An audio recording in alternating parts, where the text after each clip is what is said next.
कितने आदमी थे? सरदार एक भी नहीं, सब लॉकडाउन में बंद थे। एक भी नहीं। कोरोना के बच्चों, वो एक भी नहीं और तुम तीन फिर भी वापस आ गए बगैर इन्फेक्शन फैलाए। क्या सोच कर आए थे कि सरदार बहुत खुश होगा, शाबाशी देगा? धिक्कार है। अरे साला, कितने देशों में हमने इन्फेक्शन फैलाया है रे? पूरी दुनिया में सरदार। सुना, पूरी दुनिया में।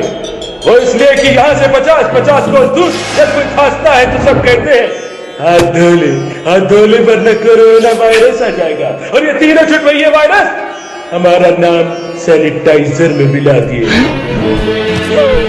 इसकी सजा मिलेगी, बराबर मिलेगी। तेरा क्या होगा कालिया?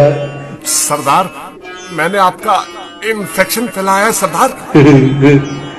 अब सैनिटाइजर खा।